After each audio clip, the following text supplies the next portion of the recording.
तो बेटा हमने इस तरीके से देखा कि जर्मनी में, इटली में, ब्रिटेन में कैसे राष्ट्रवाद आया, एक साम्राज्यवाद आया।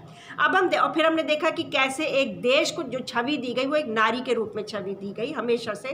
फ्रांस हो, जर्मनी हो, कहीं भी कोई भी देश हो, हमारा देश भी भारत माता उसको हम कहते हैं, तो इस तरीके से एक नारी की ही छवि दी जाती है। और इसके पीछे भी काफ़ी मीनिंग हो सकते हैं कि नारी की छवि क्यों दी जाती है।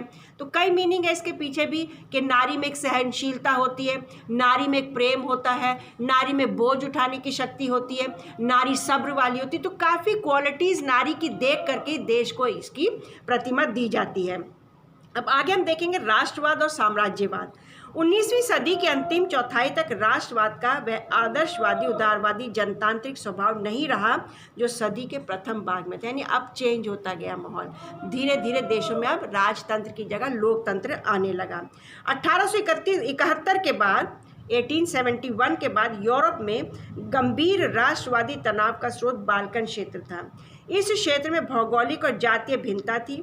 इसमें आधुनिक रोमानिया, बुल्गारिया, अल्बेनिया, यूनान, Macedonia, Croatia, Bosnia Herzegovina, Slovenia, Serbia, ये सारे राज्य हैं, देश हैं, उनके ये सब शामिल थे। क्षेत्र के निवासियों को आमतौर पर स्लाव पुकारा जाता था, स्लाव। बाल्कन क्षेत्र का एक बड़ा हिस्सा ऑटोमन साम्राज्य के नियंत्रण में था। बाल्कन क्षेत्र में रूमानी राष्ट्रवाद के विचारों के फैलने और ऑटोमन साम्राज्य के विघटन से स्थिति काफ़ी विस्फोटक हो गई। 19वीं सदी में ऑटोमन साम्राज्य ने आधुनिकीकरण और आंतरिक सुधारों के जरिए मजबूत बनना चाहा था, किंतु इसे बहुत कम सफलता मिली। एक के बाद एक उसके अधीन यूरोपीय राष्ट्रीयताएं उसके चंगुल से निकलकर स्वतंत्रता की घोषणा करने लगी। कोशिश तो की जा रही थी कि हमारे अंडर में रहे, ऑटोमन साम्राज्य चाह रहा था, लेकिन एक के बाद एक राज्य और देश निकलते गए और स्वतंत्र होते चले गए। बाल्कन लोगों ने आज़ादी या राजनीतिक अधिकारों के अपने दावों को राष्ट्रीयता का आधार दिया। उन्होंने इतिहास का इस्तेमाल यह साबित करने के लिए किया कि वे कभी स्वतंत्र थे, किंतु बाद में विदेशी शक्तियों ने उन्हें अधीन कर लिया।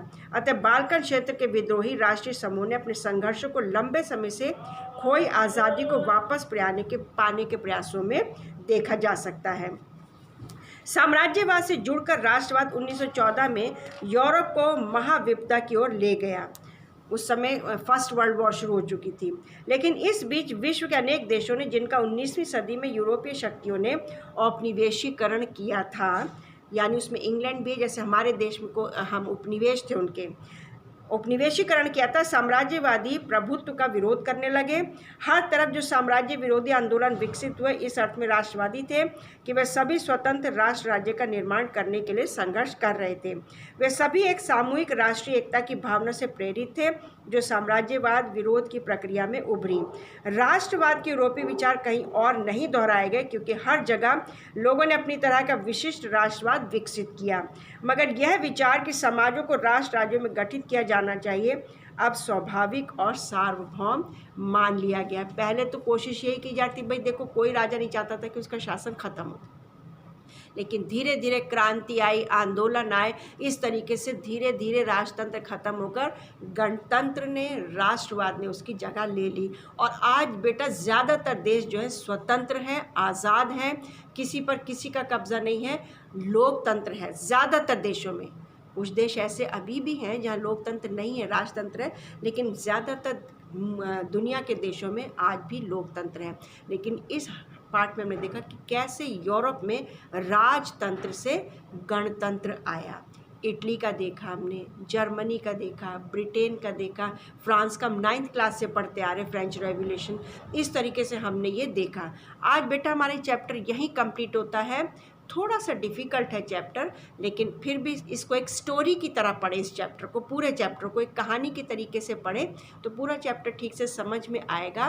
चैप्टर इम्पॉर्टेंट है, क्वेश्चन आंसर्स आते हैं, इससे ध्यान देना है, पढ़ लेना है। क्वेश्चन आंसर्स अभी दे दिए जाएंगे, वो तुम्हें भेज दिए जाएंगे, वो कर लेने हैं कॉपी में। जो भी तुम्हें दिया जा रहा है काम, मैप भी दूंगी, मैप के लिए बाहर जाने की ज़रूरत नहीं। अगर पास ही कोई स्टेशनरी तो मैप ले ले, नहीं तो घर में ही अपने आप ड्रॉ करके उसको फिल करेंगे, ठीक है।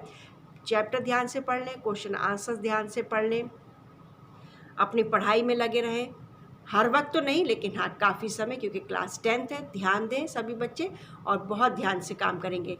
बार बार अननेसेसरी, मैं बार बार तुम्हें ये बात बोलती हूँ, अननेसेसरी क्वेश्चन आंसर्स ना करें। जब कोई इन्फॉर्मेशन दी जाती है तो तुमने ले ली है, उस इन्फॉर्मेशन को सुन लिया है, पढ़ लिया है, तो उसके बाद यस मैम, ओके मैम नहीं कहना है। बड़े बच्चे हो, समझदार हो। जो भी टाइम है अटेंडेंस का, अटेंडेंस उसी टाइम पे आ जानी चाहिए। हर सब्जेक्ट के लिए मैं कह रही हूँ, ठीक है। अच्छे बच्चों की तरह बिहेव करना है, खुश रहना है, घर में रहना है, तंदुरुस्त रहना है, अपना ध्यान रखना है। All the best.